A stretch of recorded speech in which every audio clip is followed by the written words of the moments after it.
आज सांबाहिकर श्रुतिचारण सभा छब्बाबू को अनुरोध करी से वक्तव्य प्रदान कर आम एक दुखद समय गति करुचे। आज सांदादांगर एकादश उपलक्षे जो श्रुति सभाटी आयोजन कराई से श्रुति सभा सभापतित्व करुवा सभापति को मोर आंतरिक नमस्कार एवं सभा को परिचालन करुवा मिटू भाई आग सामने बसी समस्त गुरुजन एवं युवक बंधु तथा एठारे उपस्थित थिबा समस्त सांबाई को भल पाउथिबा मु थरे थरे सांदादा बोली डाकी दिए थर थर मोर भाई बोली भी पार्टी बाहर पड़े। तेणु से सांदादांकर आज एकादश उपलक्षे भल पाउथिबा एठारे उपस्थित समस्त नेतृत्व समस्त व्यक्तित्व एवं बुद्धिजीवी समस्त को मोर भूमिष्ठ प्रणाम। प्रकृत में सांदादा को मु देखिली मु हाईस्कूल पाठ पढ़ा सरला गाँव को आसला सांदादा को भेटिली अर्थ मोर मन पड़ुची गोटे थर से इलेक्शन को ठिया से सांदादा को दल थे कौन राजनीति मुझे विषय जानी आ पूर्व जो भाईना कहते प्रकृत में से कौ दल राजनीति करती जाना कष्टकर। से एक निर्दिष्ट दल थे किंतु से समस्त लोक अति आपणार सहित भल पाती। मोर मन पड़ुची से ठाकुर आम छताहार मठ ठे थे एमती दादा जाइए से साइकेल से चलाती से ठिया होता बेले बोधे आमर जी वकिल अच्छा महेंद्र दादा भी थे गोटे माने समन्वय रक्षा कर कांग्रेस आ बीजेडी कि माने जनता दल तो मोर से राजनैतिक धारणा नाला खाली मन पड़ुची आज मुझे कथाटा से आम दादा हरिका कांग्रेस थे महेंद्र दादा जाती दुई दल ठिया थे गोटे गोरु चिन्ह माने मुंड चिन्ह भी था जो कथा से भावना गाँ को एकत्रित करिवार भावना राजनीति ठार ऊर्धर रही किसी राजनैतिक व्यक्तित्व तो आजिका डेट रे भाई भाई भितर संपर्क को अलग कर दौरान राजनीतिक फायदा पाई किंतु सांदादांकर जो चरित्र से भाई भाई को अलग करने गोटे गाँ को एकत्रित करने राजनीतिक चरित्र थिला ये मुझे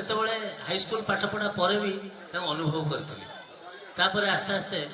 मो कॉलेज पाठ पढ़ा सरला मो गाँव को आसिली राजनीति में पशिली से सांदादा भी भेट होती सबुठारु भल गुण मत लगे मुझे भी घर को जाइए पिंटू कहला भाया से आग झील को डाकिबे चा कप से चा कपटा तो मु बहुत थर घर चा पीची से चा पीला बेले गोटे एत आंतरिकता से चा कप्रे थाए तार भीतर चा कप आसिया भितर से 5टा कथा पचार देते गाँव में विभिन्न लोकों कथा पचार से जो मान साथी मिशती कथा पचारि जो मान साथी न मिशती भी कथा पचार मु भावे सांदादा कौन आम गाँव में जदि गोटे दल राजनीति करते से तो गोटे दल लोक सहित मिशन आम दादा कहला भाया भाईना कहला प्रकृत कथा आम बर्तमान किसी जो राजनीति करुचे प्रकृत आम दल खाली माने आम कौ दलर सी ये कौ दलर सी कौ दलर माने ये गोटे गाँ को गले आग से चर्चा हो किंतु से सांदादा मन भर से चर्चा नाला मुझे घर को आसिकी जिते पहुँचे से गाँव प्रत्येक लोकों कथा पचार तेणु से अनुमान करिए प्रकृत में सांदादा लोक भल पाइबार केते माने अंतर लोक मैंने गाँव में भी देह खराब बेले गाँव में जो मैंने वयस्क व्यक्ति अच्छा आम गाँव नारायण स्वाई सेपटे आमर आम दादा एमती किसी लोग सांदादा कथा भी पचारती देखो जड़े जनक लोक पाखे पहुँचले देह खराब मुझे पहुँची पाखे सी आम गाँ कथा पचार आम गाँव को व्यक्तित्व सब व्यक्तित्व कथा पचार सी गोटे कथा सेकेंड कथा आम गाँव भी जो मैंने वयस्क व्यक्तित्व अच्छा आम बेले बेले राजनीतिक कथा आलोचना कला बेले से सांदादा कथा पचारती तार अर्थ कौन से एक चरित्र थे से समस्त पाखे ग्रहणीय थे प्रकृत में जीवन काल भर ये कथाटी निश्चय उपलब्धिर कथा मु तो ଠାକୁରଙ୍କ ପାଖରେ ପ୍ରାର୍ଥନା କରିବି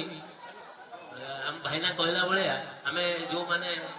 ଏ ରାଜନୀତିରେ ଅଛୁ, ରାଜନୈତିକ ଚରିତ୍ର ତ କାହାର କ'ଣ ହେଇପାରେ, ମୁଁ ବ୍ୟକ୍ତିଗତ ଭାବରେ ତାଙ୍କର ଏ ଚରିତ୍ରକୁ ନିଶ୍ଚୟ ମୋ ଜୀବନଶୈଳୀ ଭିତରେ ଗ୍ରହଣ କରିବି ବୋଲି ମୁଁ ଜଗନ୍ନାଥଙ୍କ ପାଖରେ ଆଶା କରୁଛି। ଦ୍ୱିତୀୟ କଥାଟି, ଗୋଟେ କଥା, ତାଙ୍କ ପିଲାମାନେ ବହୁତ ଯୋଗ୍ୟ। ଏ କଥାଟି କହିଲା ବେଳେ କାହିଁ ଅଲଗା ପିଲାମାନେ ବି ଯୋଗ୍ୟ ଅଛନ୍ତି, କିନ୍ତୁ ଭିନ୍ନ ଏକ କଥା, ତାଙ୍କ ପରିବାରରେ ଯେତେ ସଦସ୍ୟ, ତାଙ୍କ ପୁଅ ଝିଅ, ମୁଁ ତ ବହୁତ ଥର ରାଜନୀତିରେ ପଶିଲା ପରେ ତାଙ୍କ ଘରକୁ ଯାଇଛି, ତାଙ୍କ ପିଲାମାନଙ୍କ ଚରିତ୍ର ବି ଅତି ଶୃଙ୍ଖଳିତ। ଦେଖନ୍ତୁ, ମାନେ ତାଙ୍କ ପିଲାମାନଙ୍କୁ ସେ କିଭଳି ଗଢ଼ିଛନ୍ତି, ତାଙ୍କ ଝିଅଠାରୁ ଆରମ୍ଭ କରି ପୁଅ ପର୍ଯ୍ୟନ୍ତ ସମସ୍ତେ ଶୃଙ୍ଖଳିତ, ସମସ୍ତଙ୍କ ବ୍ୟବହାର ଶୃଙ୍ଖଳିତ। ତାପରେ ସେ ବହୁ କଷ୍ଟରେ ତାଙ୍କ ପିଲାମାନଙ୍କୁ ଯୋଗ୍ୟ କରିଛନ୍ତି। ଏ କଥା ଭାଇନା ଏ ମଞ୍ଚରେ କହୁଥିଲେ, ମୁଁ ବି ଅଳ୍ପ କିଛି ଅନୁଭବ ବି କରିଛି। ଇଏ ସମାଜ ପାଇଁ ଏକ ଦିଗ୍ଦର୍ଶନ। ଜଣେ ବ୍ୟକ୍ତିତ୍ୱ ରାଜନୀତିରେ ଅଛନ୍ତି, ଅଲଗା ପଟେ ଆର୍ଥିକ ବ୍ୟବସ୍ଥା ତାଙ୍କର ଭାଇନା କହୁଥିଲେ ସ୍ୱଚ୍ଛଳ ନୁହଁ, କିନ୍ତୁ ସ୍ୱଚ୍ଛଳ ବୋଲି ମୁଁ ବି ଅନୁଭବ କରେ। ଏତେ କମ୍ ଆର୍ଥିକ ଅବସ୍ଥାରେ ସେ ନାହାନ୍ତି, କିନ୍ତୁ ସିଏ ଯେଉଁ ଆର୍ଥିକ ଅବସ୍ଥାରେ ଅଛନ୍ତି ତାକୁ ମ୍ୟାନେଜ କରି ତାଙ୍କ ଘର ଚଳେଇ ପିଲାମାନଙ୍କୁ ଭଲ ମଣିଷ ପାଠ ପଢ଼ାଇବା, ପିଲାମାନଙ୍କର ଯାହା ଆବଶ୍ୟକତା ରହିଛି ପଢ଼ିବା ପାଇଁ ତାକୁ ପୂରଣ କରିବା, ଏ କଥା ଜଣେ ମହାନ ବ୍ୟକ୍ତିତ୍ୱର କଥା ଭିତରେ ଆସିପାରେ। ଯେଉଁମାନଙ୍କଠୁ ଆମେ ସମସ୍ତେ ଏଠି ଯେଉଁମାନେ ବସିଛେ ବା ଯେଉଁମାନେ ଆମ ଏ ଅଞ୍ଚଳରେ ଅଛନ୍ତି, ତାଙ୍କଠୁ ସେଗୁଡ଼ା ଶିଖିବାର କଥା। ତେଣୁ ମୁଁ ଅଧିକ କିଛି କହିବି ମାନେ, ମୁଁ ଅଲଗା ଯେଉଁମାନେ ଅଛନ୍ତି, ମୁଁ ଆ ପୂର୍ବରୁ ତାଙ୍କର ବିଷୟରେ ତ ବହୁତ କଥା ଶୁଣିଲି। ମୁଁ ଯେତିକି ଅନୁଭବ ଥିଲା ଆଗରୁ, ତାଠାରୁ ଏବେ ଆହୁରି 100 ଗୁଣ ଅନୁଭବ ଆସୁଛି। ସେଭଳି ବ୍ୟକ୍ତିତ୍ୱ, ସେଭଳି ମହାନ ବ୍ୟକ୍ତିତ୍ୱଙ୍କ ପାଖରେ, ଯିଏକି ଆମକୁ ଆଜି ଦୁଃଖର ସାଗରରେ ବସାଇ ଆଜିକି 11 ଦିନ ତଳେ ଚାଲି ଯାଇଛନ୍ତି। ତାଙ୍କର ସେଇ ଅମର ଆତ୍ମାର ସଦ୍ଗତି କାମନା କରି ଜଗନ୍ନାଥଙ୍କ ପାଖରେ କାମନା କରୁଛି, ସେ ତାଙ୍କ ଆତ୍ମା ସଦ୍ଗତି ପ୍ରାପ୍ତ ହେଉ ଏବଂ ତାଙ୍କ ପରିବାରର ସମସ୍ତ ସଦସ୍ୟଙ୍କୁ ଶକ୍ତି ଜଗନ୍ନାଥ ଦିଅନ୍ତୁ, ସମସ୍ତେ ସୁଖ ଶାନ୍ତିରେ ରୁହନ୍ତୁ ଏବଂ ସମସ୍ତଙ୍କ ସ୍ୱାସ୍ଥ୍ୟ ଭଲ ରହୁ। ଆମେ ଏଠି ସମସ୍ତେ ଯେଉଁମାନେ ବସିଛେ, ଜଗନ୍ନାଥଙ୍କୁ ପ୍ରାର୍ଥନା କରୁଛି ଆମ ଅଞ୍ଚଳର ସମସ୍ତଙ୍କ ବ୍ୟକ୍ତିତ୍ୱ, ସବୁ ଲୋକଙ୍କର ଜଗନ୍ନାଥ ସ୍ୱାସ୍ଥ୍ୟ ଭଲ ରଖନ୍ତୁ। ଏତିକି କାମନା କରି ମୁଁ ରହୁଛି। ଜୟ ଜଗନ୍ନାଥ।